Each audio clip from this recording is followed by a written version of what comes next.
Hello everyone, this is Steve Risser, the host of Sports Talk with RKJ, today with your NFC West preview. Quick overview of the NFC West last year. The Rams won the division with a record of 13-3. They were the best team in the NFC, went to the Super Bowl, and eventually lost to the Patriots, but they had a record of 13-3 and were the NFC champions last year. The Seahawks, who started 0-2 and were 4-5 after we started 0-2 and kind of found an identity last year when they were 0-2. They started to run the football with Mike Davis, Chris Carson, and Rashawn Penny, and they really had success doing that.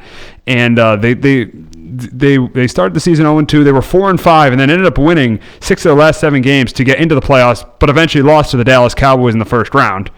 The 49ers came into the season last year with promise because Jimmy Garoppolo won the final 5 games for them to end the 2017 season, but his injury in Week 3 resulted in the 49ers having to play C.J. Beathard and Nick Mullins, and it didn't end up going well for Kyle Shanahan and the 49ers. They ended up going 4-12. And the Cardinals were a complete disaster in Steve Wilkes' first season.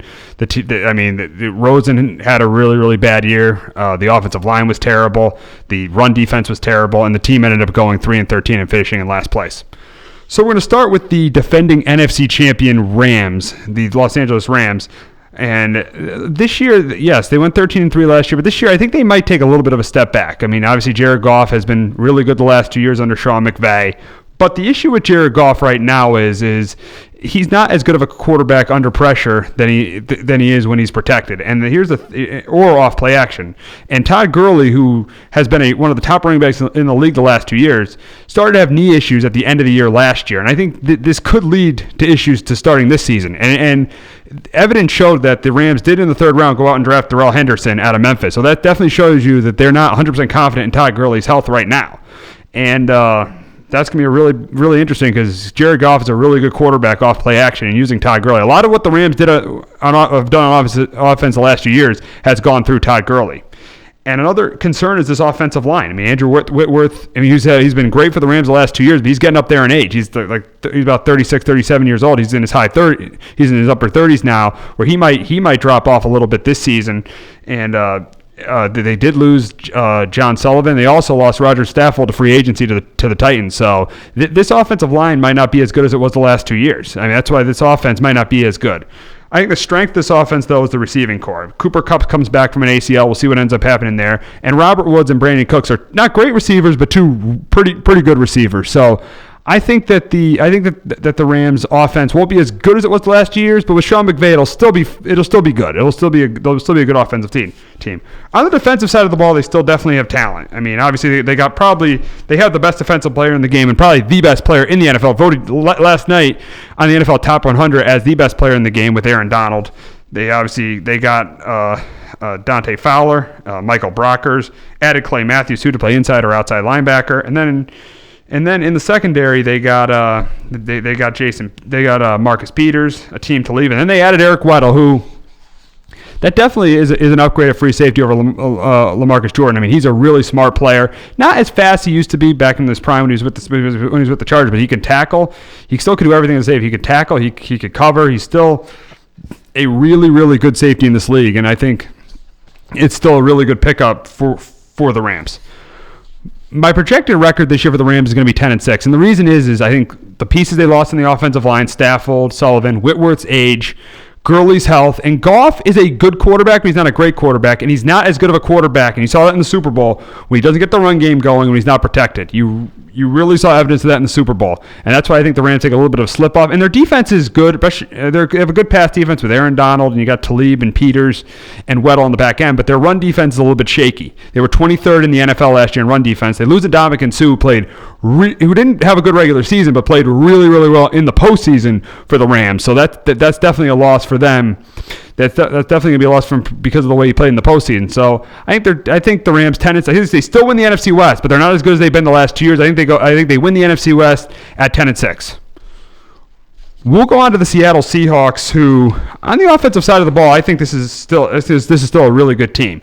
You got Russell Wilson, who's one of the top 5 quarterbacks in the NFL. You got Rashawn Penny. The offensive line, it was terrible in 2016 and 2000. And it was in 2016. It was terrible. One of the worst offensive line in the league.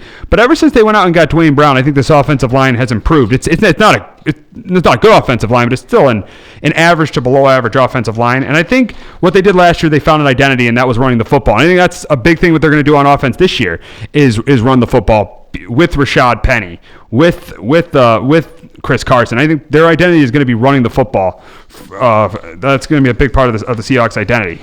The receiving core I really like too. I really think DK Metcalf with Russell Wilson, the way he plays, the way he throws those jump balls, could really be a steal. DK Metcalf could definitely be a steal for the Seahawks. And then Tyler Lockett, he really could get separation. He's a really good receiver who's really good. He's small, but he really is good at getting separation. Tyler Lockett. So, but the biggest issue on this team is why I don't think this team is a playoff team and why I think they're going to finish around 500 is because of this defense. And this defense, outside of Bobby Wagner, is in big trouble. Really, really big trouble, especially on the defensive line. They're pretty much right now trading Frank Clark to the Kansas City Chiefs, and then with Jaron Reed being suspended, that they have to replace 23.5 sacks last year because Frank Clark had 13 sacks, Jaron Reed had 10 sacks. So that's a big loss to defensive line. And on top of that, the secondary is terrible because the Legion of Boom is gone. Richard Sherman's gone. Earl Thomas is now because he got signed by the Ravens, so he's gone. Cam Chancellor's retired, so that Legion of Boom is gone too. So on top of having a shaky defensive line, their secondary is terrible as well. So that could be a major problem for the Seattle Seahawks going forward. I mean, and now, you draft LJ Collier. He got hurt yesterday in training camp, so they are really, really thin on the defensive line. They go out, they signed Ziggy Ansah, but he wasn't healthy last year. He's had issues staying healthy as well. So Ziggy's missed 12 games in the last 3 years. So that's a big. So the defensive line's a major question mark, and the secondary is a major question mark for the Seahawks. The one major bright spot on the Seahawks defense, though, is Bobby Wagner, who's one of the best middle linebackers in the game. The way the guy could cover, the way the guy could tackle, he's one of the top middle linebackers in the game, and he's really going to help the Seahawks. He's by far. And remember with the Seahawks defense when they had Sherman, when they had Earl Thomas, when they had Cam Chancellor, when they had Michael Bennett, when they had Cliff Averill, they had so many guys on that defense. Now, really, the only guy that's left right now is Bobby Wagner, who's still with Luke Kuechly, one of the best linebackers in the NFL, and I think that he's going to have to lead that defense, a defense that on the defensive line and the secondary is really, really going to struggle this year. We're going to go on to the 49ers, and it pretty much is this simple. They got to keep Jimmy G healthy because in the Kyle Shanahan era, the last 2 years when Jimmy G's been healthy, the team has gone 7-2. When they've not had Jimmy G behind center, they've been 4-20. That is a major difference. So the biggest thing is the biggest key to this season is pretty obvious. How does Jimmy G come off this ACL injury, and can he stay healthy? That is a huge key for the 49ers this year. That's a huge key for that team this year is can Jimmy G stay healthy?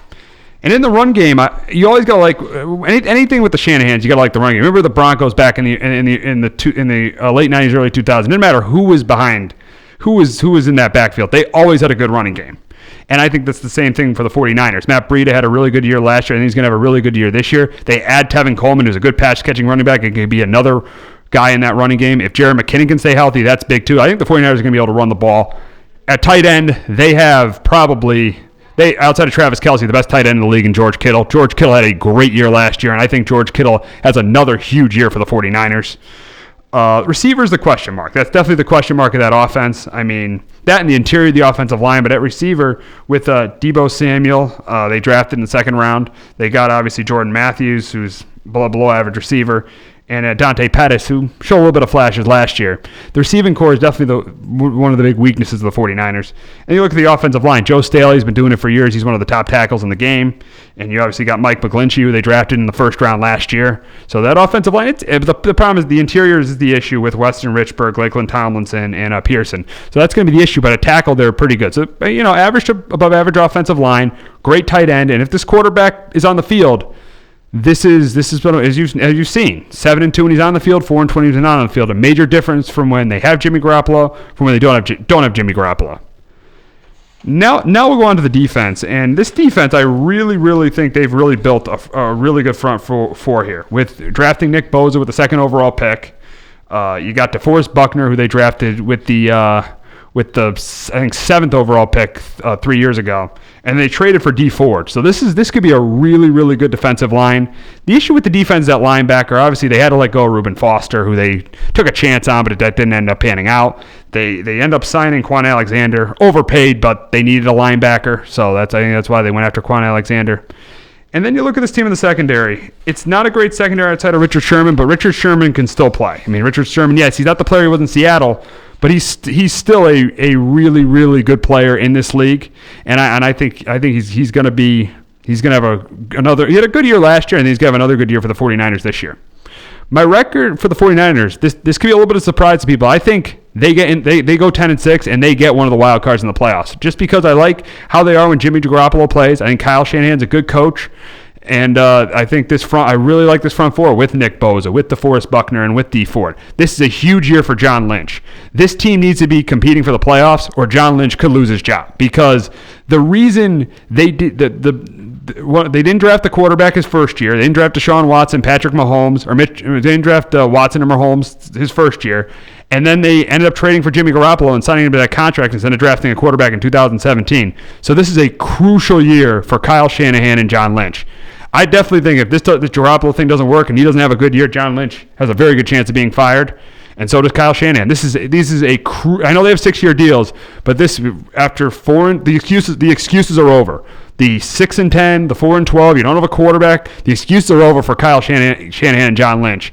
It has to work this year for the 49ers.